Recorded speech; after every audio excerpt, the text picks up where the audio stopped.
Tere tulemast kuulama tänast andmetarkuse webinari. Mina olen Märt Ridala Data Skyst ja minuga on täna Mihkel Miidla, kes on Soraineni partner ja vandeadvokaat. Ja täna on meil natuke teistmoodi see webinar, et täna me teeme sellises podcasti vormis ja vestleme täna sellisel teemal nagu AI klubi Sorainenis.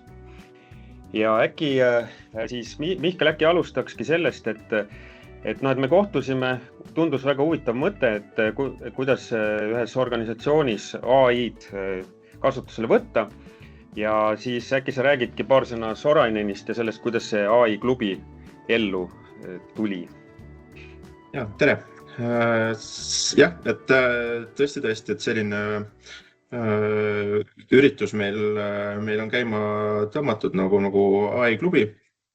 Ja mida see siis endast kujutab, ma räägin ka kohe, aga et liigun võib-olla natuke paar sammu ettepoole, et need, kes ei tea, et Sorainen on siis advokaadibüroo.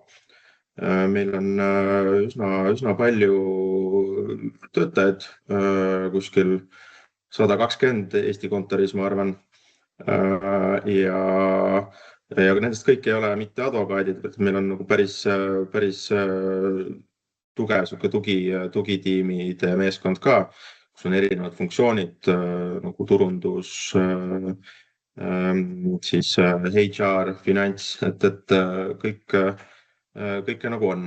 Ja meil see kuidagi siis tärkas selline mõte aasta alguses minu enda tiimi koosolekul või kohtumisel, kus meil üks siuke nagu plokk oli siis AI ja tekkis nagu mõte, et me peame kuidagi nagu suutma institutsionaliseerida sellise kogemuse jagamise, et oli teada, et kõik midagi justkui nagu teevad, aga et vältida seda, et see teadmine jääks üksikisikute enda teada ainult, et vältida selliseid nagu mingis mõttes silosid, aga tagada ka see, et on võimalus teistelt õppida.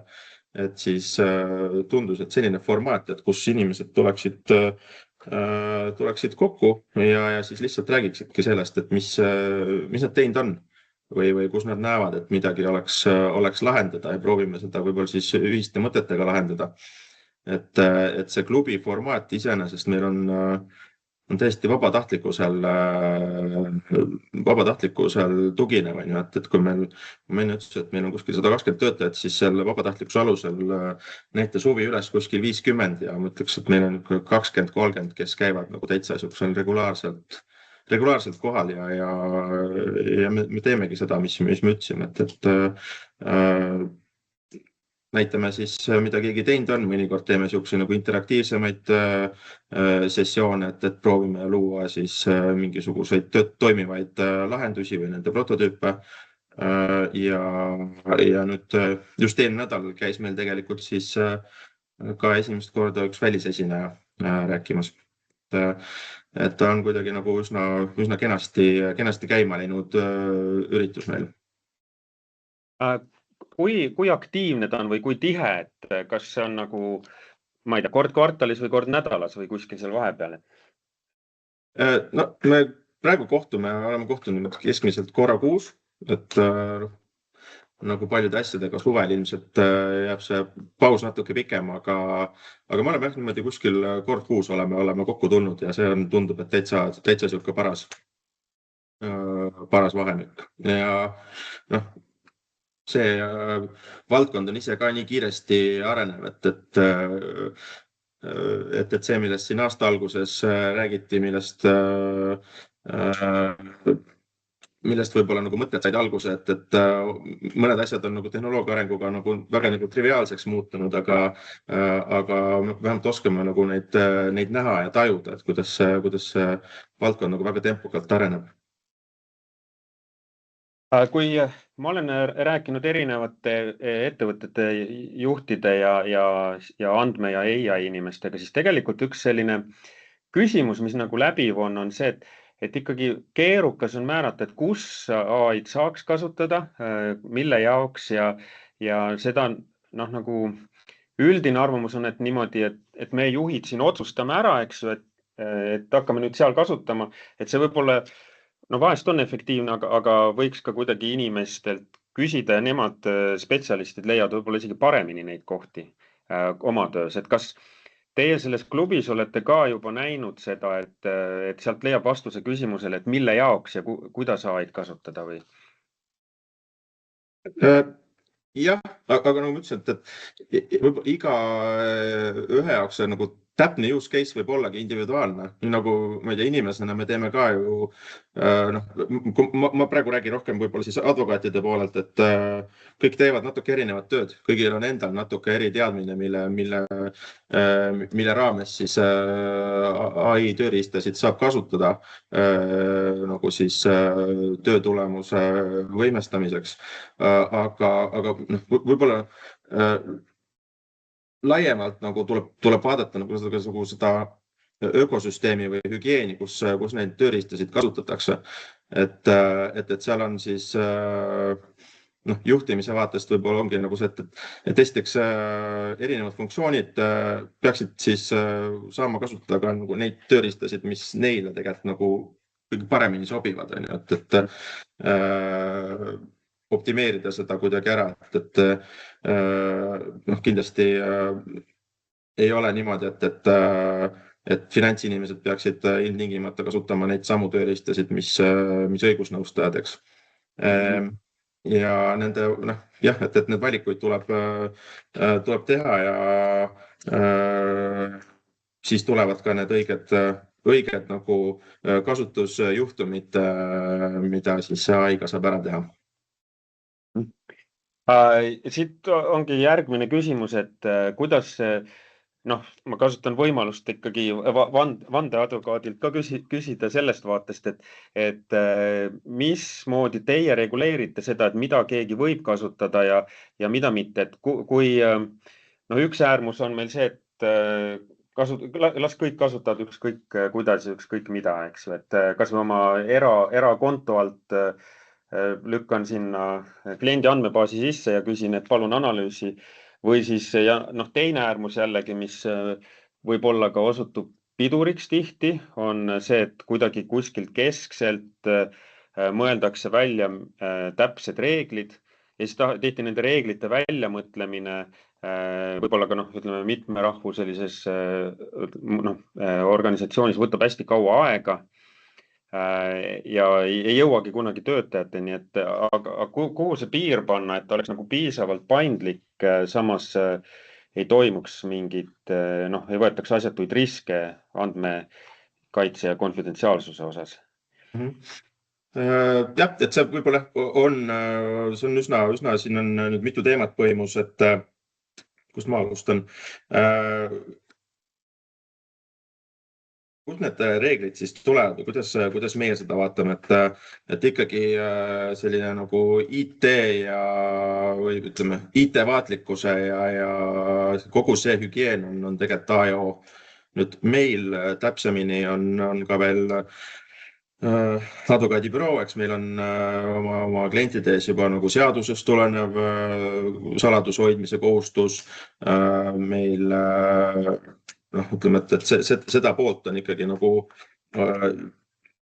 et mida me nagu kasutada võime ja kuidas, et on juba tegelikult nagu seaduse tasandil piiratud. Lisaks veel kõik advokatuurist tulenevad juhised ja soovitused ja reeglid, mida peab jälgima.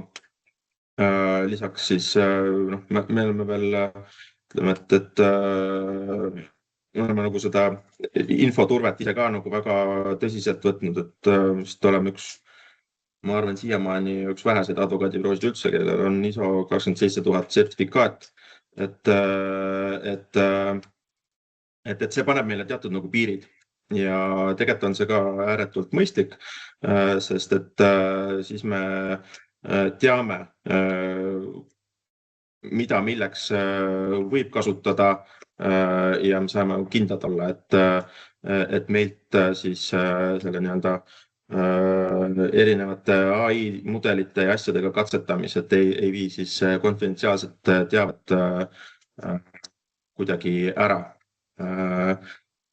Milles on probleem teises äärmuses, kus siis võib-olla vaadatakse seda kuidagi nagu vabamalt, et kasutage neid tööriistasid, mida soovite. Et sellega ma näen, et ettevõtluses on tegelikult üsna suur risk. Et reeglina see tähendab seda,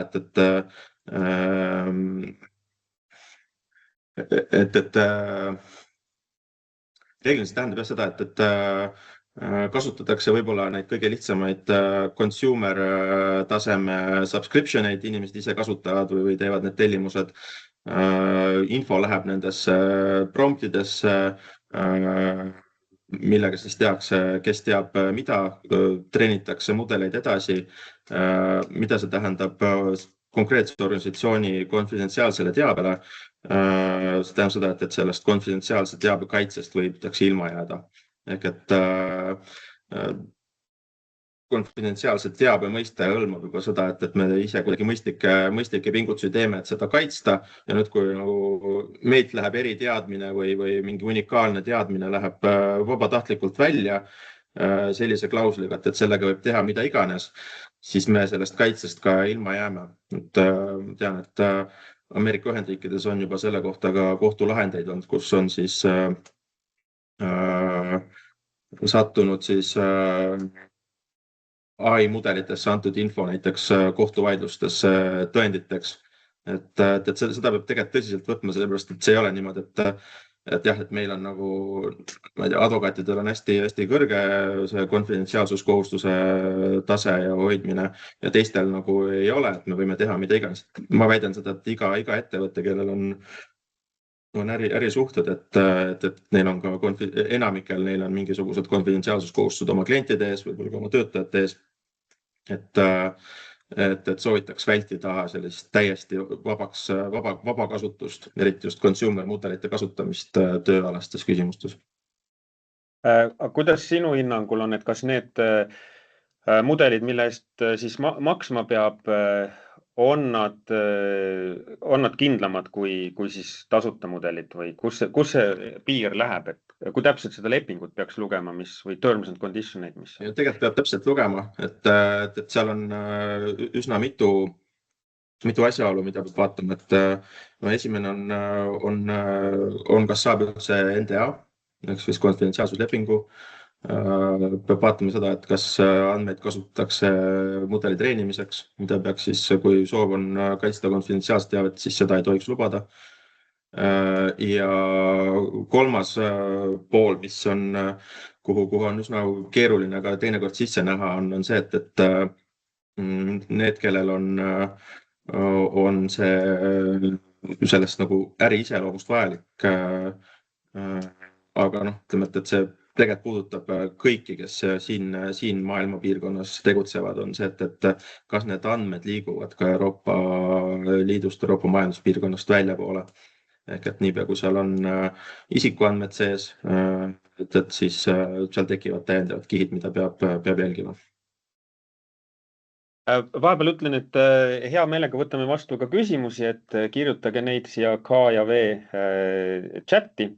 Aga siis samal teemal jätkates ja teistpidi, et kuidas siis jällegi tagada see, et inimesed ei karda, et see andmekaitse asi on natukene riskantne, et ma siis üldse ei kasuta pigem.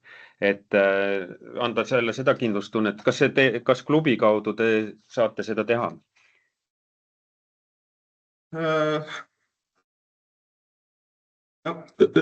Ikkagi see, et need tööriistad, mis on juba ametlikult antud inimestele kasutusse, et seal peab olema tekkima ka see eeldus või teadmine, et neid saab julgelt kasutada. Et ei saa tegelikult jätta igaühe otsustada seda. Ma tean, et mingid nagu veebilehed, kus saab AI tööriistasid kasutada, meil on töötajate arvutis on üldse blokeeritud, et nad sinna ei saagi ligi.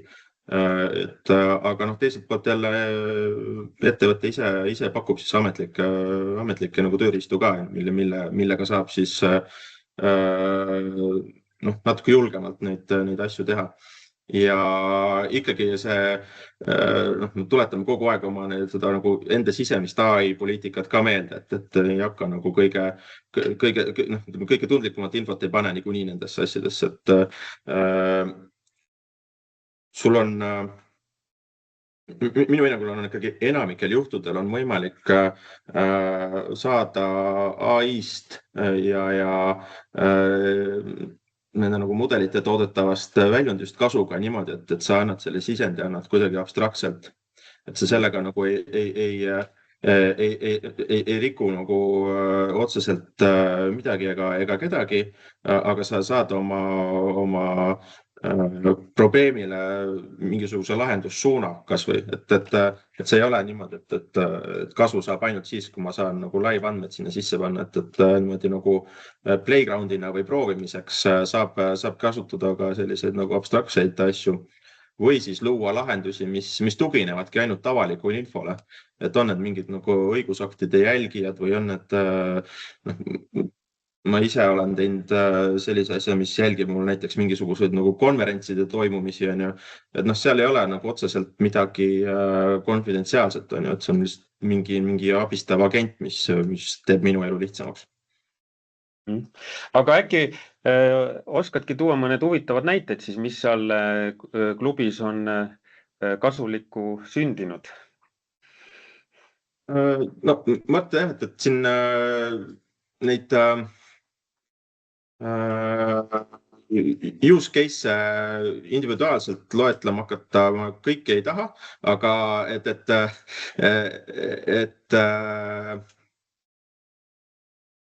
ma räägin, nii nagu see asi sai alguse, et see saigi alguse sellisest võib-olla kiirest häkatoni formaadis tehtud asjast, on ju, ja alati nende käigus nagu tekivad ka mingisugused päris nagu lahendused, on ju, mida saab siis kasutada. Nüüd miks see klubi sinna peale teeks, oligi see, et kas me saame nagu, et kui inimesed selliseid asju teevad, et kuidas me nagu jagame seda, et see on nagu jätkuvalt natuke nagu problemaatiline, et me ausalt öeldes ei ole leidnud nagu sellist paremat formaati kui see, et lihtsalt tullakse kokku ja näidatakse, mida keegi teinud on. Et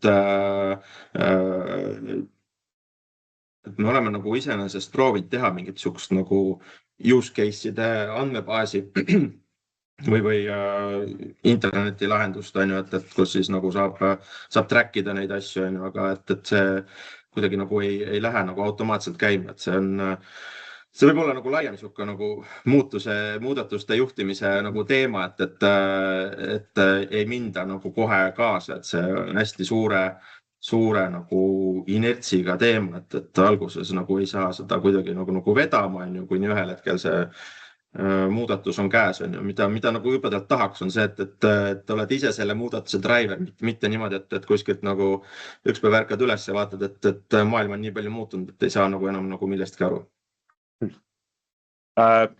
Minu kogemus on ka, et sellistel, et on selge sihuke hype kaar olemas, et alguses või õhinakaar äkki on see õige sõna, et õhinaga minnakse alguses tegema, 2-3 korda saadakse kokku ja siis hakkab vaikselt ära vajuma, eks ju, tuleb vähem inimesi kohal, siis tuleb see selline surmaorg, kus siis paljud ideed hukkuvadki, aga osad õnnestub siis sellisele platoole sealt pärast kergitada.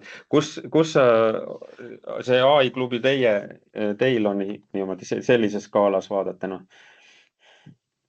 Raske öelda, aga Mart, meil on ikkagi see õhin on peal, et Mart see, et kui inimesed tulevad vabatahtlikult kokku, et siis nad teevadki nagu õhinaga seda,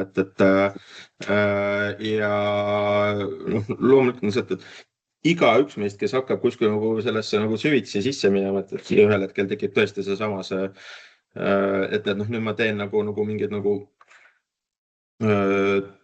teengi mingeid ägedaid asju, aga siis ma hakkan aru saama, et võib-olla ma päris kõigest kõike ei tea, on ju, ja siis kuidagi nagu kaob see entusiasm ära.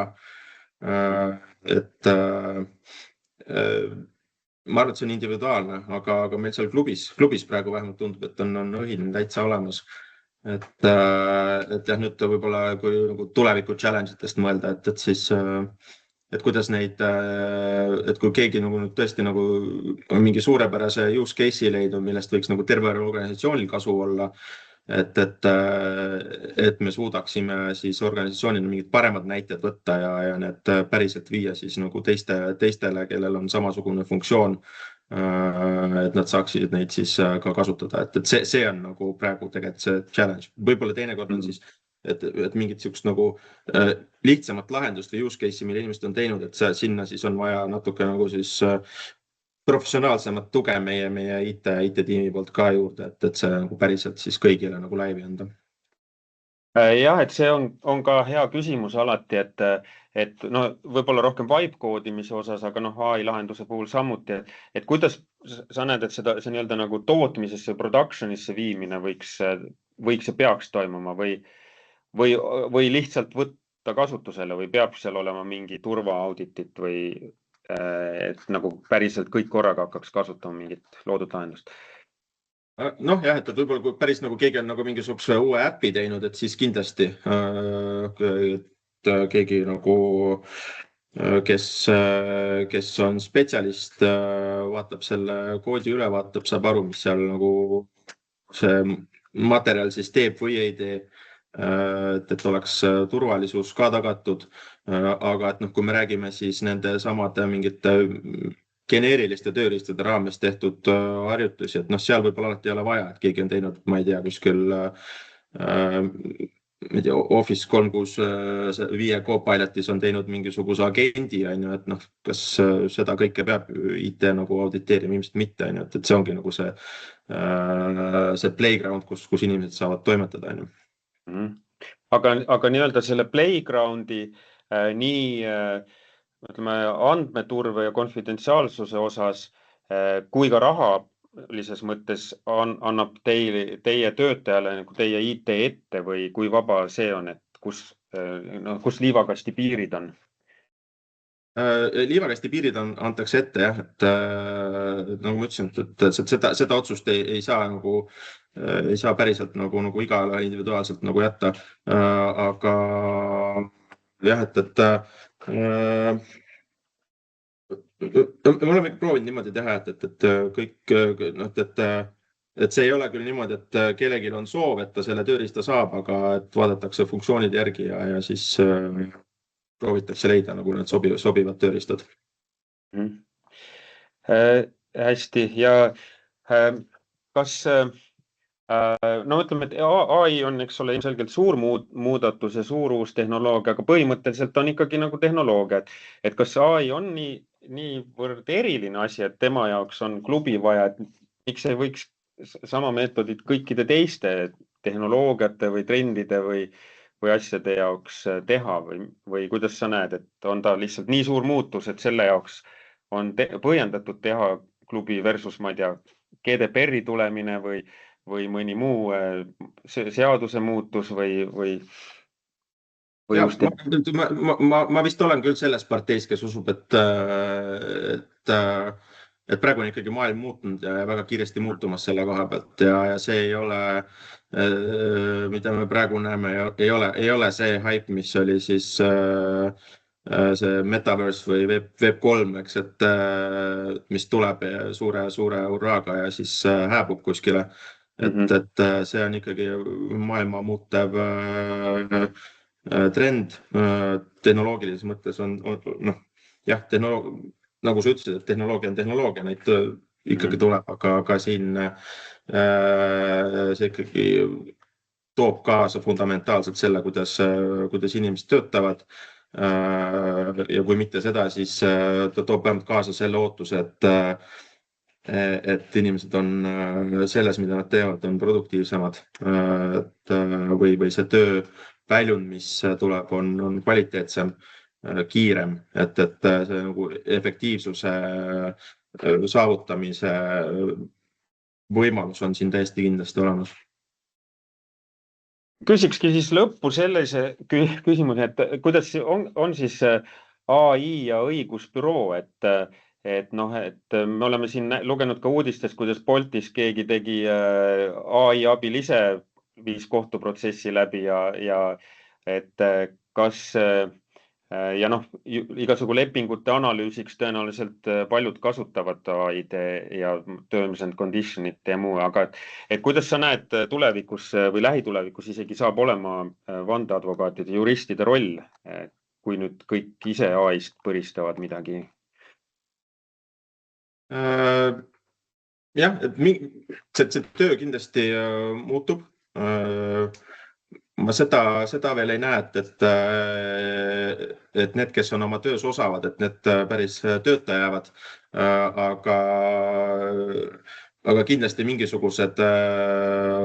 osa nagu tööst, mille jaoks varem oli vaja ise kõvasti pingutada ja vaeva näha, et selle nüüd piltlikult öeldes masin teeb kiiremini ära ja võib-olla ka efektiivsemalt.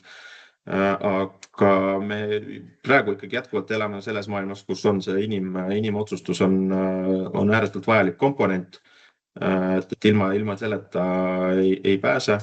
Et ma ei ole näinud ka ühtegi lahendust veel, millele ütleksid ette, et tee mulle, ma ei tea, mingisugune nagu keerulisem lepingute pakett või et mingisugune nagu keerulisem juriidiline tööd, et see nagu end-to-end kõik selle ära teeks. Et seal on vaja ikkagi nagu seda inimkogemust. Ja kui nüüd mõelda, et kuidas siin need mudelid on arenenud, nad lähevad järjest võimekamaks. Ja teiselt poolt siis on see nagu inimeste pool, et kuidas me nagu organisatsioonina seda inimeste kogemust ja ma mõtlen just nagu erialast kogemust, mis nad on aastatega omandanud, et kuidas seda hoida ja kuidas seda rakendada siis selles muutuvas ai maailmas edukalt. Mart, see on nagu võtmekoht, et need kaks omavahel kuidagi nagu kokku panna. Ja eks me näe, mis nende mudelitega ka saab, et USA siin juba ühe mudeli nagu ekspordi keeras ära, et huvitavaks läheb. Jah. Ma veel lõppu lisaks ka omalt poolt üleskutse, et IT-firmade vaatest, et on olnud juttu, et juunioreid ei palgata, aga tegelikult ma arvan, et just juunioreid peakski palkama, sest et neil ei ole seda kogemust küll, aga ei ole ka nii-öelda seda taaka, ütleme siis kogemust, millest oleks raske loobuda. Et kui oled 15 aastat käsitsi kirjutanud Java koodi, ja siis nüüd korraga suudab keegi ai abil kirjutada seda kiiremini, siis on nagu jube raske, nagu oma 15-aastasest kogemusest, mõnes mõttes poolest sellest loobuda. Ja seetõttu on võib-olla natuke rohkem vastuseisu ai töövahendite kasutuselevõtule. Noortel seda ei ole ja võib-olla nad just ongi kiiremad ja efektiivsemad. Et ma ei tea, kas see õigusvaldkonnas on sama. No, ma loodan küll, aga et võib-olla see, et kuidas noored peaksid õppima ja kuidas nendest saavad tulevikus tippspetsialistid, et see teekond on muutunud või muutumas. Et me ei saa päris vanaviisi edasi minna, et kõik peavad oskama nagu trükimasinat kasutada, et meil on nüüd nagu 2 või 3 generatsiooni paremad tööriistad, et selles maailmas tuleb nagu osata ellu jääda. Ja ilmselt saavad veel rohkem nagu tähelepanu, saavad pehmed oskused, võib-olla mitte nii väga see, et ma ei tea, et ma tean asjaõigust kõige paremini maailmas, et ma olen ikka väga hea võlaõiguse spetsialist, kes on nagu tulnud ülikoolist välja, et see teadmiste kiht nagu kuidas on nagu demokratiseeritakse ära. Aga seda pehmete oskuste poolt on raske demokratiseerida, et kuidas sa saad, ma ei tea, kuidas sa nagu kliendisuhteid hoiad, kuidas sa teiste inimestega toime tuled, kuidas sa lahendad konfliktiolukordi. Et ma arvan, et need tulevikuspetsialistid